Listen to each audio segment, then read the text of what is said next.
சிறப்போடு பூசனை செல்லாது வானம் வரக்கு மேல் வானோர்க்கும் என்று. இது என்ன சொல்கிறா தெரியுமா? வான் சிறப்பில் 18வது திருக்குறள். சிறப்போடு பூசனை செல்லாது. அது என்ன சிறப்போடு பூசனை? நைமித்திய பூஜைன்னு ஒன்று இருக்குது. டெய்லி கோயிலில் 3 வேளையும் பூஜை பண்ணுவாங்க, சரிங்களா? அதுதான் நைமித்திய பூஜை. இந்த நைமித்திய பூஜை நடக்காது அப்படிங்கிறார். செல்லாது வானம் வரக்கு மேல் வானோர்க்கும் என்று. வானத்திலிருந்து மழை பெய்யட்டினா விவசாயம் செழிக்காது, விவசாயம் இருக்காது, உணவுப் பொருளே இருக்காது. அப்போ உணவுப் பொருள் இருந்தால் தானே மனிதன் வாழ்ந்து கடவுளை வணங்கி மற்ற வேலைகளை செய்வான். உணவுப் பொருளே இல்லாட்டினா ஒருத்தன் 3 வேளையும் பட்னியாக கிடக்குறான். வா, இன்னைக்கு காலையில் 6 கால பூஜை, காலையில் 6 மணிக்கு பூஜை கோயிலில் வா. போயா, நானே 4 நாளாக பட்னி, கோயிலில் பூஜை பண்ணாடினா போயா அப்படின்றான்.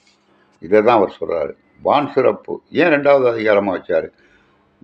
என்று மழை பெய்யாட்டினா உலகத்தில் ஜீவராசிகளே இருக்காது. அப்பேற்பட்ட வான் சிறப்பு மழையின் பெருமை ஆகு பெயர். அது வான் சிறப்புனா வானிலிருந்து மழை வருவதால் அது ஆகு பெயர்.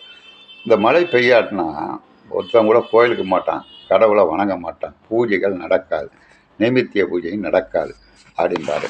இந்த பாருங்க, அதுக்கு அதை விட பெரிய விஷயம் அதுதான் சொல்லணும்னு நினச்சேன்.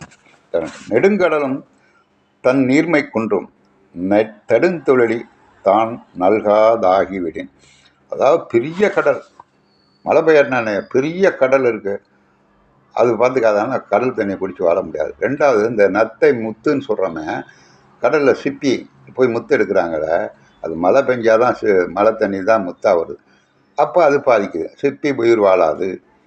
கடலில் பாம்பு இருக்கும், தண்ணிலையும் வாழும், புரியுங்களா? அந்த மாதிரி ஜீவராசிகள் நண்டெல்லாம் கடல்லையும் வாழும், மண்ணிலையும் வாழும். இதெல்லாம் இல்லாமல் போயிடும். கடல் தண்ணீர் அப்படியே மேலே உறிஞ்சும் காற்று, திருப்பி சுத்தமாக்கி மழை நீர் கடலுக்கும் தேவையாம். இது பெரிய விஷயம் இல்லையா? கடல்ல மழை பெய்யாட்டினா கடல் ஜீவராசிகளே வீணாக போடுங்கிறாரு. மொத்தத்தில் உலகம் உய்யாது. வான் சிறப்பு மழையின் பெருமை. எனவே தான் கடவுள் வாழ்த்துக்கு பிறகு வான் சிறப்பு வச்சார். கடவுளை வணங்கணும், அதுக்கு மனுஷன் உயிரோடு இருக்கணும். மனுஷன் உயிரோடு இருந்தால் தான் கடவுளை வணங்க முடியும். மனுஷன் உயிரோடு இருக்கிறதுக்கு அடிப்படை காரணமே மழை நீர் தான். ஒன்றும் இல்லை சார், ஒரு 7, 8, 10 வருஷம் நினைக்கிறேன், ஒரு 2 வருஷம் மழையே இல்லை. சுத்தர எங்கள் கரூர் டு திருச்சி போடுற தென்னை மரம் அவ்வளோ இருக்கும் ரோட்டில். எல்லா மரமும் காஞ்சி அப்படியே விழுகிற கண்டிஷன் வந்துட்டு வீணாக போயிட்டு எல்லா மரம். 2 வருஷம் மழை இல்லாததுக்கு ஒரு 10 வருஷம் மழை இல்லைன்னு வச்சுங்க, இந்த உலகத்தில் ஜீவராஜன் பசி பட்டினி. எவ்வளோ கம்ப்யூட்டர் வச்சுக்கிட்டு என்ன பண்ணுவீங்க? கம்ப்யூட்டர் ஏற்றுங்க முடியும். சாஃப்ட்வேர் ஒர்க்கு, அந்த ஒர்க்கு, ஐடி ஒர்க்குன்னு.